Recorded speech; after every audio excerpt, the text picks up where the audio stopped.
Our next counselor is Caroline Miles. She's a child of Pittsburgh, so she's back in her hometown. Yeah. And she's also the CEO of the NGO Save the Children, and we're going to talk a bit more about taking care. But Caroline, first, Spider-Man has a question for you.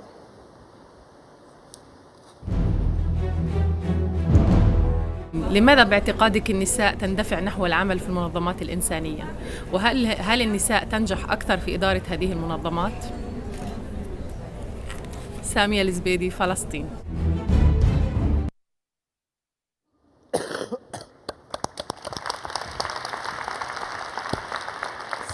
So first of all, I'm acutely aware that I stand between you and dinner. So I'll try to keep my comments short. But the first thing I wanted to say is that I have to admit to you that I am not a superhero. But I actually know a lot of superheroes. And I'll tell you a few things about a couple of them. So one is a mother who lives in Nepal. She has 5 children, and she raises her family on less than $2 a day. That's a superhero. Another is a woman named Madaletso, who lives in Malawi, who had 2 children, 2 twins. She lost one of the children in childbirth because she had no one there to help her give birth. And she became a child frontline health worker so that no mom would ever go through what she went through. That's a superhero.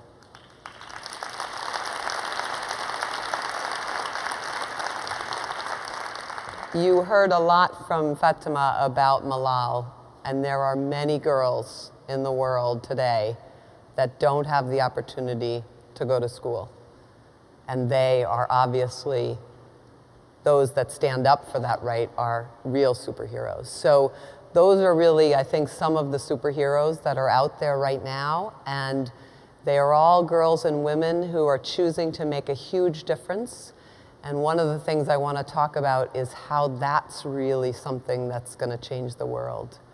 Because if you look at what's happening around the world, this whole idea that half of the population would essentially go to waste by not having the opportunity to be everything they could be. That's what's really going to change the world. There's a huge, huge ability, and every one of you in this room, whether you're a man or a woman, actually have the ability in what you do every day to make sure that those opportunities happen. And I know that there's also a bunch of you in this room that can do something about this issue for many women who will never have the chance. So 40% of the workforce globally are women. 50% of the economy of money is spent by women, but they own 1% of the world's wealth. 1%. So if that's not inequality, I'm not quite sure what the definition is. That is a totally unequal world. We know some of the answers to this issue. We know that if you educate a girl, for every year after the 4th grade that you educate a girl, for every year that you keep that girl in school, there's a whole bunch of things that happen. One is that girl is going to delay when she has her first child, when she gets married, first of all, and then when she has her first child. That child is going to be healthier. That girl's whole family will be healthier. So you are really investing in the next generation when you invest in a girl. For every year that a girl stays in school after the 4th grade, you can actually look at the GDP of that country. It rises by 20% if you get girls in that country past the 4th grade for every year after the 4th grade. So there is a huge, huge impact of really unleashing that power of girls and women. And there are many people now talking about this as a global issue, as a way to really change things. And I think, to me, that second question, which was about women as leaders and do women lead in a different way, I actually don't think women lead in a different way, but I think women as change agents is a huge opportunity for the world. And I bet if you all sat here right now and you said, I know that there's probably something that I could do to unleash opportunities and potential for women, I'm quite sure that you would come up with more than one or two things that you each could do. So I really want you to think about that, because I think that is actually the major challenge that we have. I don't know how many of you watched the debates here in the United States, but when we're still talking about women in binders, I think we have some ways to go, even here in the United States. So I'm quite sure women can get out of binders and do a lot more than be in binders. So I want to encourage you all to really take this issue up. You had some great examples of different things that women bring, obviously, but what they most of all bring is the potential that they have to really, really add to their society. So I want to really encourage you all to do that. I think we have one more question.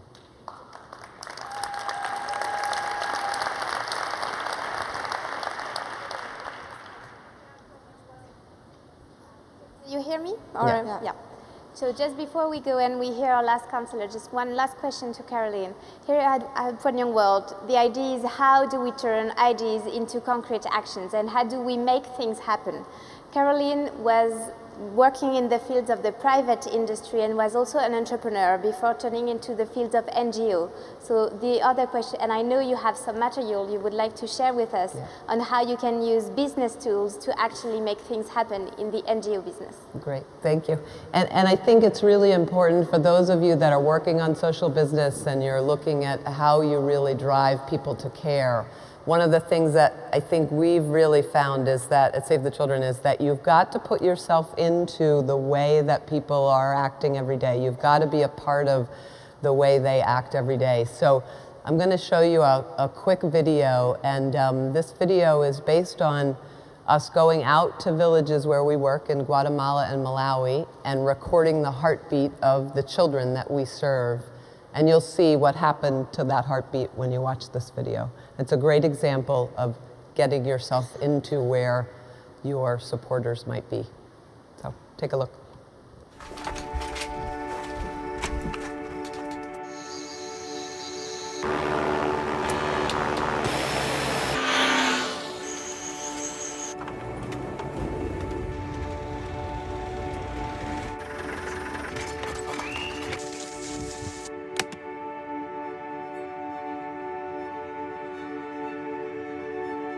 Jangan awal.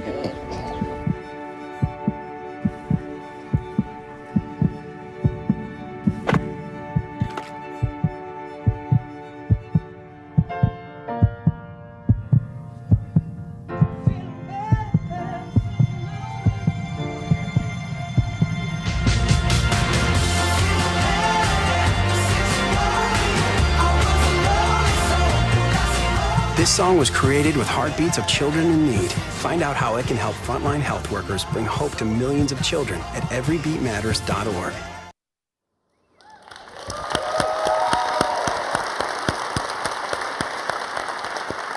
So do not hesitate to download the song online.